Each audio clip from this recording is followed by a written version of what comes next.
altro. Allora, torniamo in diretta, ancora questa edizione straordinaria, è 00:12, siamo sempre in diretta. Dunque, a noi risulta ancora più stabilmente avanti il no, a dire il vero, a Chirignago Zelarino 52-48, il sì 47-51. Dunque, l'Ilaria è ancora collegata con noi e con Andrea Tomaello. Allora, facciamo un po' di polemica, dai. La Lega non è che proprio abbia spinto, diciamo, per andare a votare, considerato il risultato delle europee. Dai Tomaello, su, alla fin fine la Lega spera di poter prendere il comune, sarebbe una vittoria storica, diciamo, considerati i risultati, e quindi meglio prendere un comune grande, no? Ma allora è chiaro che la Lega spera di prendere il comune perché insomma spera, in ogni comune spera di vincere la Lega, quindi è ovvio che dobbiamo cercare di prendere il comune. Dopo comune unico, comune o due comuni, insomma abbiamo lasciato la scelta ai cittadini. Devo dire che quando ho fatto il primo incontro con gli iscritti di Venezia e di Mestre e di tutti i quartieri, non tutti, anche i nostri, erano favorevoli al sì, la maggior parte probabilmente sì, però non tutti, quindi abbiamo deciso in assoluta libertà di lasciare la scelta a loro. Ho visto che anche gli altri partiti comunque non tutti si sono schierati in maniera definitiva, perché il PD per esempio si è schierato per il no, ma Casson, che adesso non so neanche se faccia più parte del PD, e altri si sono schierati a favore del sì, ecco. Diciamo che 5 circoli su 8 a Venezia del PD avevano scelto il sì invece, no? E quindi c'era questa condizione un po' particolare. Sì. Allora, però anche loro, ecco, non erano totalmente uniti. Ecco, e quindi anche la Lega non era totalmente unita, dice?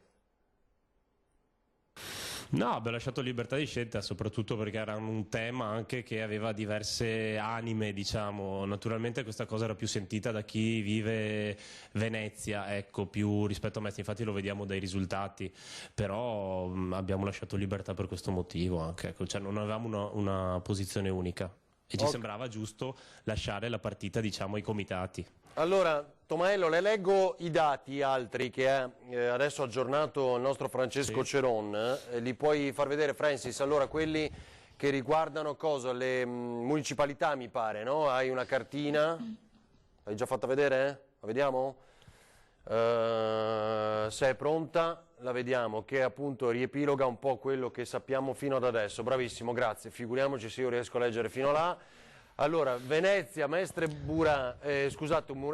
Murano Burano, il sì ha vinto, o meglio è davanti con l'84,1, il no al 15,9, grazie. Allora, Lido e Pellestrina, il sì 85,4, il no 14,6, Favaro, il sì 44, no 56, Mestre, sì 51, no 49, Chirignago ancora sotto il sì al 47,5, il no 52,5, Marghera sì 36,8, il no 63,2. Tomaello, diciamo da leghista, da Lega, allora che segnale, che soluzioni, che proposte si devono dare per una Venezia, per un centro storico, per un città d'acqua?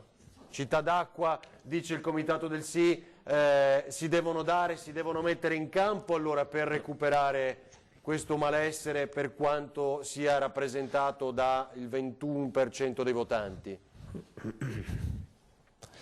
Sì, beh, è chiaro, infatti il dato è chiaro che la maggiore sofferenza è data dai cittadini che vivono il centro storico, chiamiamolo, anche se non mi piace proprio chiamarlo centro storico. Loro hanno bisogno di più risposte, forse Venezia in questi ultimi anni è stata un po', non dico abbandonata, ma aveva bisogno di risposte maggiori. Abbiamo visto anche con gli ultimi eventi che insomma purtroppo hanno colpito la città, ma ha bisogno di risposte maggiori, dalla regolamentazione del turismo, al commercio, a tantissime altre, ai trasporti soprattutto penso, ma anche alle isole più periferiche, Burano, Murano, insomma Lido, Pellestrina, hanno bisogno di risposte maggiori. Io credo che anche Mestre abbia bisogno di altre risposte, però insomma soprattutto per quello che riguarda Venezia città, ecco. Probabilmente anche il fatto che le isole siano state anche così colpite, no, dalle acque alte dei giorni scorsi, insomma queste maree da record, può aver influito in questo questo voto. Sì, forse qualcosa sul Lido e Pellestrina secondo me, però Venezia città d'acqua diciamo ha colpito ma non tantissimo, perché io sentivo una sofferenza comunque che era anche al di là degli ultimi eventi, questo turismo di massa, il problema dei trasporti insieme a tante altre cose, quindi la sofferenza viene anche al di là degli eventi che ci sono stati. Sono risposte difficili da dare perché Venezia è una città molto difficile, bisogna ragionarci, bisogna fare un programma non che pensi da maggio ai prossimi 5 anni, ma che pensi ai prossimi 20-30 anni su Venezia. Certo, allora intanto vi do un aggiornamento, poi so che Filippo Foissi si sta spostando, quindi lo raggiungiamo. Maria Laura Faccini voleva intervenire, sì. Ribadisco Maria Laura, sì. Esatto, no? Perché abbiamo un amico che mi chiama Luisa. Esatto, allora perché mi hanno già segnalato, attenzione stai sbagliando, ecco. No, il sì è avanti con il 64,5 intero comune, un comune solo, devo dire, però il sì è al 64,5, il no al 35,49, che sono 228 sezioni. Francis un po' più aggiornato rispetto a quello che abbiamo in grafica, quindi adesso correggiamo i dati. Sì 64,5, no 35,49, 228 sezioni su 256. Prego. Ecco, io non vorrei che passasse l'idea che col fatto che la maggior parte dei mestrini della terraferma non sono andati a votare, non è andata a votare, che a Mestre vada tutto bene. Perché così non è, c'è comunque un problema politico, sociale, economico che deve essere assolutamente affrontato. Perché per esempio, un dato su tutti, non soltanto Venezia perde cittadini, anche Mestre perde molti cittadini ogni anno. Teniamo presente che dal 2000 al 2018 sono usciti dal territorio di Mestre 25.000 cittadini autoctoni. Dove sono andati? Sono andati nelle città attorno, quindi Marcon, Mogliano, Treviso, eccetera, e noi abbiamo sostituito, si sono sostituiti circa 32.000 residenti stranieri, che rappresentano un problema, ma perché? Un problema che deve essere affrontato dal punto di vista sociale. Prima di sentire Silvia Mimmo, c'è ancora Ilaria, no? Con Tomaello, commissario della Lega. Allora, Tomaello, le chiedo l'ultima cosa, poi Ilaria, ci rivediamo tra poco per salutarci con te anche. Vi faccio vedere il centro storico con l'83% di sì, l'estuario con l'85% di sì, la terraferma invece vince, diciamo, è avanti il no col 52%, cioè io qui leggo come è bello, evocativo e come orizzonte, anche se può essere un'utopia, cioè quella Venezia a statuto speciale di cui il comitato del sì ha parlato molto in questo periodo, cioè una cosa che magari anche all'orecchio dei leghisti può piacere, cioè questa può essere, no, Tomaello, una delle cose che ha spinto di più a votare sì tra il 21% che ha scelto di andare ai seggi oggi, no? Sì, certo, ma è stato infatti la sofferenza che deriva da anni, non deriva dall'ultimo periodo. Venezia ha bisogno di risposte. Adesso io non so se lo statuto speciale può essere lo strumento idoneo per dare queste risposte. In questo periodo è stata rifinanziata anche la legge speciale. Per carità, non è la stessa cosa, però bisogna provare, al di là dello statuto speciale, a dare altre risposte. Sentivo prima la signora che interveniva e devo dirle che io ho abitato per anni a Milano e molti mestrini o anche molti veneziani ormai una volta si trasferivano a Mestre o nei quartieri di Mestre, ormai stanno facendo proprio il salto e vanno a trasferirsi a Milano, Mogliano, Marcon, come ha detto prima, per cui è un problema che sta toccando non solo Venezia città, ma sta toccando anche tutta la zona di Mestre. Certo. Chiarissimo. Certo. Ma infatti aggiungo, sì, scusati. No, prego. Aggiungo che noi abbiamo, come dicevo prima, il grande problema degli esercizi commerciali, delle attività produttive. Noi dobbiamo assolutamente fare qualcosa. Ci sono città accanto alle nostre, anche molto vicine, come Padova, che danno degli aiuti concreti ai negozi, agli esercenti che vogliono aprire un nuovo negozio, anche magari su vecchi negozi che sono stati chiusi, dando dei contributi, facendo magari magari non pagare per un anno l'asporto rifiuti, oppure dando anche dei contributi a fondo perduto, e io dico che ogni tanto bisognerebbe dare un'occhiatina fuori per vedere che cosa fanno gli altri di buono. Noi dobbiamo assolutamente far riaprire le attività commerciali in centro, se no quando una saracinesca viene tirata giù per sempre c'è il buio, la gente non esce più perché non si sente sicura, c'è insicurezza sociale, ci sono dei problemi come quelli che noi abbiamo. Non è che, come diceva la signora prima, siamo ricordati perché abbiamo soltanto lo spaccio, ci sono dei problemi grossi, tra cui anche la droga. La droga per me è una grossa tema sociale. A proposito, l'assessore al sociale Simone Venturini, commento è affidato a Facebook, e dice nutro grande e profondo rispetto questa parte dell'assalto per gli elettori, tutti gli elettori eccetera eccetera, anche se nelle scorse settimane le opinioni sono state diverse dall'opinione di altri. Da stasera dobbiamo comunque uscire ancora più determinati e coesi per il bene della nostra città. La nostra città ha bisogno che tutti remino nella stessa direzione, dobbiamo essere determinati e coesi nell'affermare nei confronti della politica nazionale, del Parlamento e del Governo, il bisogno di maggiore attenzione nazionale per il Comune di Venezia e la necessità di strumenti speciali, utilizza la parola speciali, per dare risposte che la nostra città attende da tempo in materia di turismo, di residenzialità, di commercio, di manutenzione e difesa da fenomeni climatici sempre più aspri. Tutti insieme, senza divisione di etichette, lavoriamo fianco a fianco, facciamolo per la nostra città, oltre all'egoismo e ogni bandiera. Adesso è più lungo, ho fatto un sunto. Prego Mimmo. Sì, allora sicuramente per Venezia, ma ormai lo sta diventando anche per Mestre, è un grosso problema la residenzialità, nel senso che molti cittadini decidono di spostarsi o perché comunque Venezia risulta ormai invivibile per un afflusso turistico molto elevato e perché comunque i prezzi sono molto alti, anche il costo della vita è molto alto. Anche a Mestre comunque magari i cittadini preferiscono spostarsi nei comuni limitrofi in quanto riescono ad avere occasioni migliori per poter acquistare una casa magari a un prezzo più basso rispetto a quello che possono trovare a Mestre. È qui comunque che deve intervenire, ma deve intervenire non solo a livello comunale, bisogna intervenire anche a livello nazionale, regolamentando diversamente le locazioni turistiche, in modo tale magari da dare dei fondi per poter agevolare le locazioni nei confronti dei privati cittadini che intendono risiedere magari a Venezia o comunque anche a Mestre. Quindi in sostanza adesso è agevolato il proprietario che affitta la propria casa a un turista, in quanto comunque ci sono meno problemi e non c'è il problema di doverlo sfrattare nel caso non ci mancano i pagamenti, e quindi è ovvio che la libertà ovviamente è iniziativa, è singola, preferisce comunque affittare a turisti, quindi è un giro che deve, tra virgolette... L'abbiamo capito anche dal nostro direttore questa sera, quindi avete sentito prima raccontare anche un episodio quindi personale. Quindi dovrebbero essere dati dei fondi magari alle giovani coppie che intendono risiedere, certo, e comunque riuscire a dare più respiro alla residenzialità di Venezia e comunque anche a Mestre, perché cominciamo ad avere gli stessi problemi. Allora, Ilaria, salutiamo Tomaello, l'ultimo commento?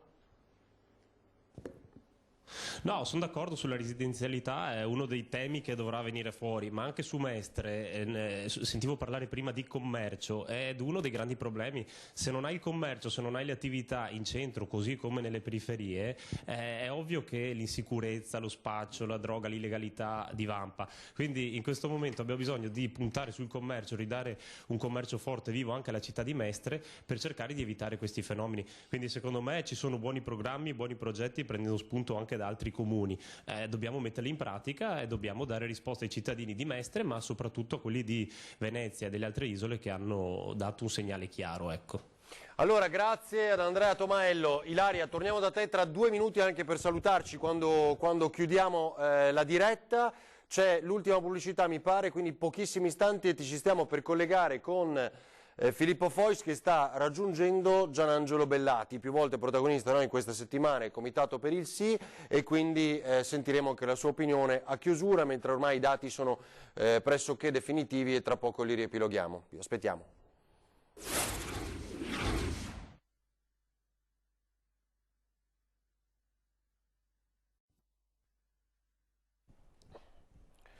Allora, ultimi minuti, torniamo in diretta per riepilogare anche insieme l'esito di questo referendum, che vi ricordo ancora una volta non ha raggiunto il quorum, ma sono pronti, anzi hanno già presentato i ricorsi contro l'introduzione del quorum, anche se c'è sempre stato però, no? Bisogna dire anche questo. Sì, c'è sempre stato, ma ci sono teorie, che non sono neanche tanto teorie, che stabiliscono che in un referendum di tipo consultivo come questo il quorum non debba essere necessario. Certo. E quindi questa è la... Allora, Faccini, so che voleva dire un'altra cosa, Sì. ci torniamo tra poco.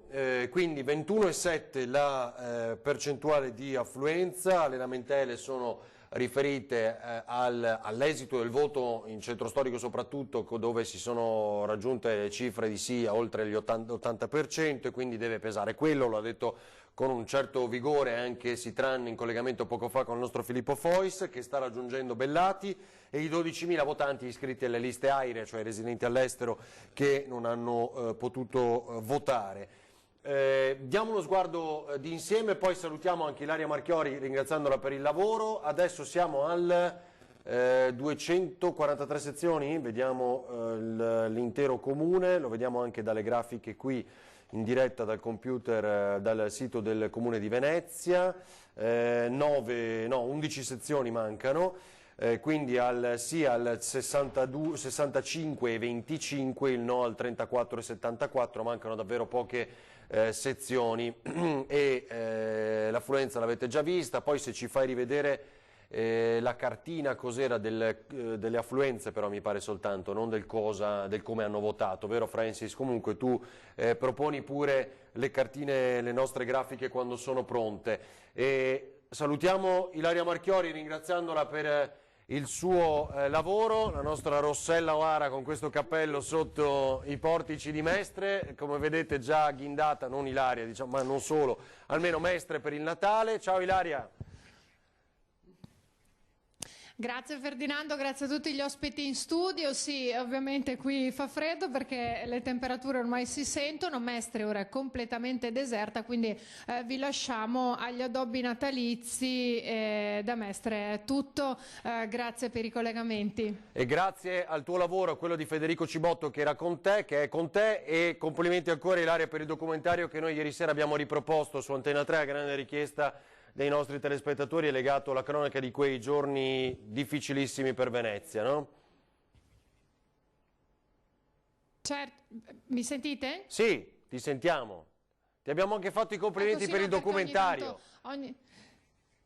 Questi li ho sentiti, infatti apprezzo moltissimo, ma ovviamente è stato un lavoro di squadra da parte insomma, del gruppo Media Nord-Est e di tutti i giornalisti, i tecnici, gli operatori che hanno lavorato in quei giorni, chi era in studio, il direttore, tu, insomma è stato un lavoro di squadra e quindi i complimenti vanno davvero a tutti. E volevo dirti sì, ho il cappello perché appunto abbiamo preso tanta acqua, tanto freddo, tanta pioggia, quindi davvero adesso di freddo non se ne può più, invece sta cominciando, quindi ci prepariamo e salutiamo tutti. Va bene, grazie davvero Ilaria Marchiori e Federico Cibotto.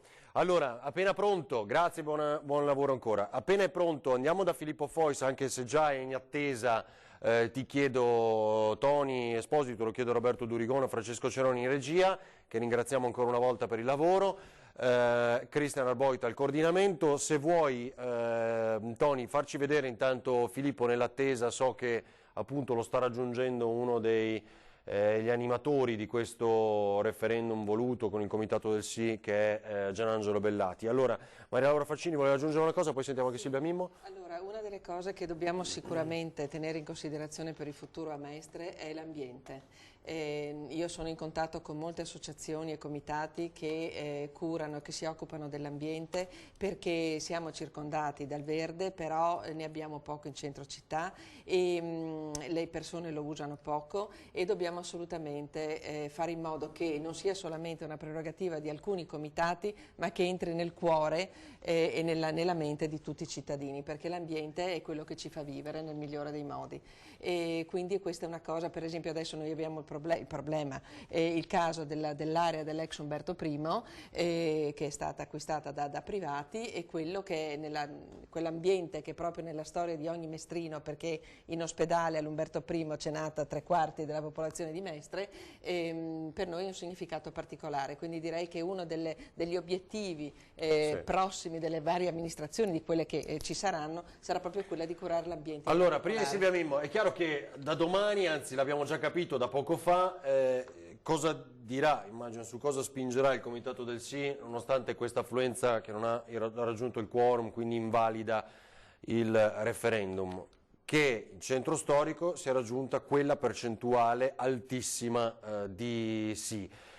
E poi c'è la lettura politica e tutto verso anche le prossime comunali, oltre che regionali, ma comunali più che altro. Il commento del deputato Alvise Maniero del Movimento 5 Stelle: sono dispiaciuto, sapete che i grillini si erano schierati per il sì, sono dispiaciuto che il referendum non abbia raggiunto il quorum, una decisione presa dall'astensionismo non è mai una bella decisione, lo ha detto Alvise Maniero commentando il risultato. Ero favorevole alla separazione, ma soprattutto speravo in un risultato superiore in termini di affluenza, fosse anche stato per il no, aggiunto. Quando abbiamo la possibilità di farlo, noi cittadini dobbiamo sempre esprimerci e difendere le nostre idee con passione. La nostra voce è una forza per tutti, il nostro silenzio è indice di debolezza e deve sollevare una riflessione. E voi che siete il comitato dell'astensione, cosa rispondete? Allora, la nostra riflessione è stata assolutamente, diciamo così, valutata, l'astensione comunque è legittima.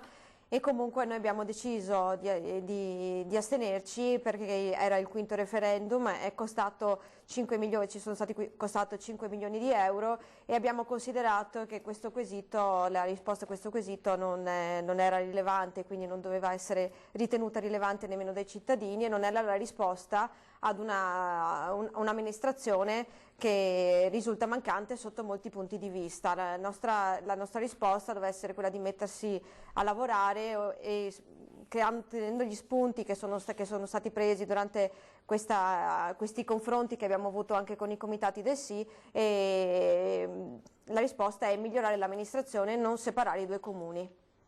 Allora, stavo cercando disperatamente di capire anche se ci sono altri commenti oltre a quello di Simone Venturini, l'assessore, ma niente da fare. Luigi Brugnaro ancora risulta non aver commentato almeno e credo che... Ha vinto il sì, questo lo dobbiamo dire, lo dobbiamo ribadire. Ha vinto sì ma non è valido, sì, abbiamo scritto. Diciamo Venezia Mestre cuore... vince il sì ma è nullo. Cioè, quindi... Sì, vabbè, però nel cuore e anche nei numeri il sì ha vinto, quindi insomma diciamocela, almeno questa è la prima volta che... Non so se è d'accordo Silvia Mimmo. No, sono andati a votare quelli che avevano interesse di votare sì. Non certo interesse. No, interesse sì. a separare, gli altri sono ovviamente... Anche l'altra volta doveva essere così, invece le altre volte aveva prevalso il no, quindi questa volta il sì ha prevalso. Dov'è è la risposta che ha prevalso, che è quella di non voler separare il comune, questa è... Insomma. Beh, insomma, aveva ragione invece Maria Laura Faccini, perché adesso è cambiata, quindi Mestre Carpenedo, il sì al 51,23, il no al 48,76, l'avevamo detto mezz'ora fa, siete più avanti ma io ho qualcuno in alto che ce lo dice. I rappresentanti di lista lo sappiamo, perché si pensi male. Chirignago Zelarino, anche qui, no, è qua che è il no, però è avanti, 52,11, no, era questo il problema, no? Che non, invece a lei risulta il sì avanti. A me risultava, sì, lo faccio sì vedere avanti. meglio. Sì, sì. Invece a noi risulta 38 Zelarino. sezioni su 38, quindi in realtà questo è un dato definitivo, cioè a Chirignago Zelarino il 52,11 è per il no, il sì fa il 47,88. Allora Lido l'abbiamo già visto molte volte, Favaro, Marghera, ma insomma ancora l'avete visto nelle nostre grafiche riepilogative, faccele pure vedere Francis quando vuoi. Mi dite allora se almeno lo possiamo vedere, Filippo Fois, ce lo dite, no? O è ancora in giro a cercare di raggiungere Gianangelo Bellati? Il totale per ora è 65,55 il sì, il no al 34,44, quando sono 5 le sezioni che mancano, 251 su 256. Eccolo, alla fine è apparso. Allora, Filippo Fois con Gianangelo Bellati. Allora, sentiamo cosa dice Bellati. Filippo. Ecco, niente, c'è una congiura. Ah no, vai. Però a noi interessava...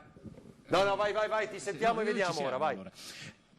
Ok, perfetto. Bellati, come leggiamo questo risultato? Soprattutto il fatto che sia profondamente diverso tra la Laguna e l'entroterra. Beh, innanzitutto io dico di una campagna referendaria difficilissima, perché noi abbiamo avuto l'acqua alta, brutto tempo, abbiamo perso almeno una decina di giorni, avevamo chiesto una posticipa perché volevamo avere un po' più di tempo, noi siamo civici, non abbiamo molti mezzi, quindi facciamo volontariato. In più, oltre che gli elementi che ci sono messi contro di noi, aggiungiamo anche il problema della non informazione da parte del Comune. Pensiamo solamente che la legge del 56, se non sbaglio la 212, avrebbe previsto per un territorio così vasto e con una popolazione fino a 500.000 abitanti come è il Comune di Mestre Venezia, di avere almeno una cinquantina, da 50 a 100 cartelloni, ma molto più grandi di quelli che abbiamo visto adesso. No, poi Filippo, abbiamo avuto i problemi col volantinaggio, ci hanno chiesto i documenti, poi... Sì, non so scusi, se mi tu scusi, riesci Bellati, a dimmi. passare l'auricolare, no, forse ne hai solo uno, però adesso chiedo a Bellati, al di là di fare la storia, cioè stiamo sul pezzo di adesso, le chiederei Bellati. Ecco, esatto, nel senso che adesso emergono due dati. Il primo è che vince, diciamo, il sì è avanti di molto in centro storico, è chiaro che ha vinto chi è andato a votare con questo 21% è andato per il sì, oggettivamente. Quindi cosa succede da domani? La vendete come una vittoria allo stesso tempo? Dunque, allora, io ho parlato poco fa, non so se mi avete sentito, delle difficoltà estreme che abbiamo avuto per fare campagna referendaria e degli ostacoli che abbiamo avuto a livello del Comune che non ci ha certo facilitato. Sapete che ci sono degli obblighi di comunicazione pubblica e istituzionale che non sono stati assolti. Questa difficoltà giustifica anche il fatto che molta gente non sapeva del referendum fino ad oggi. Molti ci hanno telefonato, non sapevano neanche che cosa fare. Quindi, situazione di difficoltà oggettiva grandissima. Il risultato è del 35% dei dati che mi risultano di afflusso nella zona veneziana, quella diciamo insulare, con una percentuale di sì dell'85%. Se noi facciamo i conti forse possiamo dire che la maggioranza assoluta dei veneziani ha votato, più del 50% ha votato a favore del sì. Quindi noi non è che vogliamo dire è una vittoria o una sconfitta, stiamo valutando, domani facciamo una conferenza stampa tutti assieme alle ore 12 del mattino di domani. Io dal punto di vista mio, così a freddo, visto che adesso fa anche fresco qui fuori, a freddo io dico semplicemente che per noi rimane valido il fatto che abbiamo fatto un ricorso contro la necessità del quorum, che secondo noi non c'è, ma secondo tanti giuristi non c'è l'obbligo, quindi questo si combina con il fatto dell'articolo 6,3 della legge regionale 25 del 92, dove si prevede che se una realtà nell'ambito di quel comune che si voleva dividere esprime in maniera molto chiara la sua volontà di essere comune, la Regione deve tenerne conto. Quindi noi i prossimi passaggi li proporrò a tutti gli altri, ovviamente questa è un'idea mia ma ne avevamo già un pochino discusso, sarà quello di valutare questa richiesta ma di esprimere anche questa problematica a livello internazionale. Non dobbiamo nascondere che tranne alcuni mezzi di informazione proprio tipo voi, non è che abbiamo avuto molta visibilità sulla stampa locale, sulla stampa nazionale, mentre ne abbiamo avuta tantissima a livello internazare, perché Venezia si sa è un patrimonio del mondo, dell'umanità. Senta Bellati, ecco, poi vorrei, mi perdoni perché siamo coi tempi stretti, ma noi aspettavamo di raggiungerla appunto per sentire la sua opinione. Volevo farla dialogare con Silvia Mimmo, poi le dico una cosa perché sa che a Lido Pellestrina il sì ha raggiunto l'86,12%, il no il 13,87% e poi le pongo un dato proprio su questo. Mimmo? No, io volevo solamente dire due cose. Allora, una è il discorso della mancanza di visibilità sulla quale magari se ci sono stati meno cartelloni a Venezia, questo ovviamente non è una cosa corretta se la legge lo prevede, però comunque per dire questo a Venezia, ma a Mestre i comitati si erano organizzati addirittura con un info point in centro a Mestre, quindi non è vero che l'informazione non è stata data e comunque anche la visibilità sui giornali e sulle testate giornalistiche, anche in trasmissioni c'è stata, sta tutto nell'interesse delle persone riuscire poi a volersi informare anche, quindi questa mancanza di informazione per me è relativa. Poi per quanto riguarda il discorso dei ricorsi, se si ritiene che c'è un problema nella legge è chiaro che voi potete andare avanti, però per quanto mi riguarda il discorso per me ad oggi comunque è chiaro, dopo che ci siano tutti i vari ricorsi, però comunque si dovrà fare un altro referendum perché non è che questo sarà valido. Cioè, quindi anche con i ricorsi che loro sperano un intervento... Allora, Prego Bellati. Allora, se posso... Io vi sento così, non posso sentire tutto quello che vi dite tra di voi, però io quello che dico è questo. Allora, per quanto riguarda l'informazione, per quanto riguarda l'impostazione giuridica mi va bene anche quello che ha detto Silvia Mimmo. Per quanto riguarda rifare un referendum, no, perché il ricorso è su questo referendum, quindi giuridicamente il resto va bene, questo aspetto qua non va bene, nel senso che è su questo referendum che viene fatto il ricorso, dovesse essere fatto un altro valuteranno poi evidentemente le autorità competenti. Invece per quanto riguarda l'informazione, quello che io volevo dire non è che noi come comitati siamo considerati nell'ambito dell'informazione fatta, è ovvio che se noi come privati ci siamo dati da fare con pochi mezzi, abbiamo aperto un infopoint a Mestre in una città così vasta poi come Mestre, abbiamo fatto il nostro dovere. Il dovere non l'ha fatto il Comune, perché si capisce facilmente che l'informazione che fa un ente come il Comune, che ha tutti i suoi sistemi di comunicazione, ha ben altro effetto, ha ben altro risultato rispetto a quella che possono fare i nostri piccoli comitati civici. Quello che conta è che il Comune non ha fatto un'informazione che noi chiamiamo informazione pubblica. Chiaro, Bellati, però adesso questa la leggeremo da domani come una vittoria di Brugnaro, quindi poi anche in chiave 2020 con il rinnovo del Comune. Lei cosa ne pensa?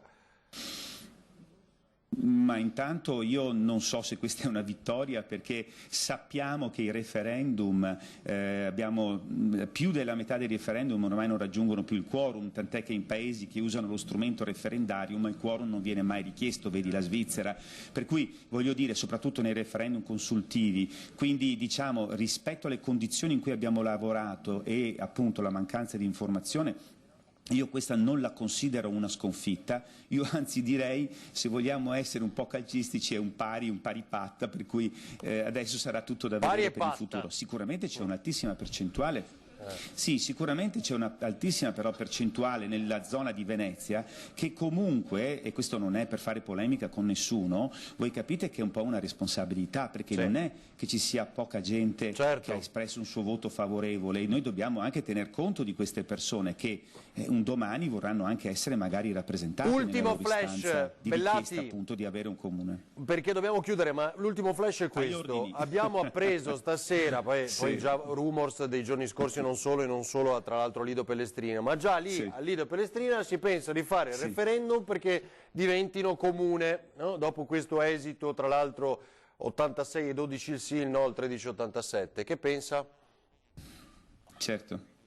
Ma guardi, io dico solamente questo, l'unica cosa che io rimango stupito è, anche se il risultato di questo 35% che ha votato nell'area insulare è buono, in alcune zone è più alto, in alcune zone è più basso, se noi consideriamo anche la situazione climatica che c'è stata, è incredibile che non ci siano stati ancora più veneziani che sono andati a votare. Allora io mi dico, la pazienza che hanno i veneziani è infinita, perché dopo tutto quello che è successo effettivamente capisco molto di più quelli di Pellestrina, quelli del Lido, perché sicuramente loro sono stanchi, sono stufi di una situazione che da 50 anni rimane sempre irrisolta, ma non solamente agli occhi nostri. Continuo a dire, guardate, lo dico anche ai comitati del no, guardate che noi stiamo facendo una figura a livello internazionale barbina, perché da tutto il mondo hanno notato che il problema della grande acqua alta del 66 non è stato risolto nonostante i miliardi buttati via per il Mose. Questo è un problema che ci pone tutti noi italiani, veneziani, mestrini di fronte ad una situazione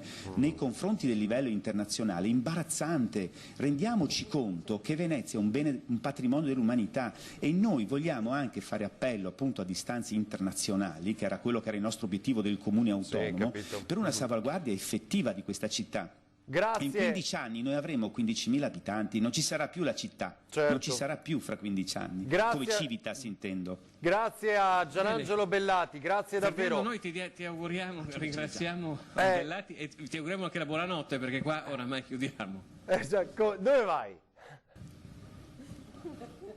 Andiamo a dormire, no? Domani c'è una conferenza stampa. Ma io non ho neanche più sonno ormai qua. Devo mangiare qualcosa allora. Andate a mangiare insieme, quindi, vabbè. Tanto a Venezia c'è sempre qualcosa di aperto. A Venezia non si dorme mai, c'è sempre qualcosa come a New York, c'è sempre qualcosa che è aperto. Va bene, allora buon pasto. Bellati, se lo faccia offrire da Fois, visto che sono questa sera, un premio di consolazione. Dice che devo offrire io. Ah, va bene. No, ma dai, faremo la romana. Facciamo la romana. No, dai, offro io. A Venezia non si può fare la romana. Più di te adesso, no? Insomma, non so, dai. La veneziana, dopo Dopo Ecco, decidiamo. Grazie davvero anche per l'ironia. Gianangelo Bellati, Filippo Fois, davvero grazie per il tuo lavoro. Salutiamo, che inquadriamo ancora Filippo Fois con Paola Barbato, lavoro straordinario. Grazie davvero Filippo. No, non sto dicendo niente di male, Bellati, non si preoccupi. Ecco, esatto. Va bene, chiudiamo qui. Silvia Mimo voleva... No, perché ho sentito il commento di quello che diceva adesso Bellati, che non c'entra nulla il Mose. No, che sono comunque problemi che interessano relativamente il comune. Dopo, insomma, sono problemi comunque che arrivano dalla regione e sono nazionali, insomma, quindi... Va bene, grazie. Maria Laura Faccini. Sì, no, io vorrei dire che, come dicevo prima, tutto quello che abbiamo potuto fare l'abbiamo fatto, tra l'altro sacrificando il nostro tempo alla famiglia, al lavoro, alla nostra vita personale, quindi l'abbiamo fatto con grande passione, tutti, senza esclusione di colpi. E quindi vorrei che le persone di Venezia, di Mestre, accogliessero questo nostro lavoro, quello che abbiamo fatto, e lo apprezzassero, perché non sempre delle persone disinteressate fanno questo tipo di lavoro. E poi un'altra cosa, che sono sicura che Silvia Mimmo sarà d'accordo con me, nella nostra opera, diciamo così, di informazione abbiamo sempre coinvolto anche i sostenitori del no. Perché ci fosse il confronto, esatto, certo. E quindi è partito da noi, quindi siamo stati anche onesti da quel punto di vista. Allora, sì, dunque 255 sezioni su 256, quindi insomma, ne manca una, ma è del centro storico, tra l'altro mi dicono, quindi comunque il risultato è questo. Affluenza al 21,73, quindi nullo, ma avete sentito le intenzioni del Comitato del Sì. Scrutinio, vedete, quasi completo di fatto, sì al 66, il no al 34. Domani, insomma, è già una giornata ancora di confronto e di approfondimento. Silvia Mimmo, grazie. Volevo aggiungere l'ultima cosa? No? A posto. Grazie per essere stati con noi. Chi ci ha seguito, servizio pubblico significava esserci anche questa sera. Ringraziamo anche il direttore che era con noi nella prima parte, tutti, da Cristian Arboito per il coordinamento, la scheda di Nicola Zanetti, il lavoro di tutti, anche Lucio Zanato che è andato a pescare nei nostri archivi le immagini da 40 anni in avanti, grazie al grandissimo archivio di Antena 3, gli inviati li abbiamo già ringraziati, Antonio Esposito, Roberto Durigone e Francesco Ceron in regia. Grazie, buonanotte.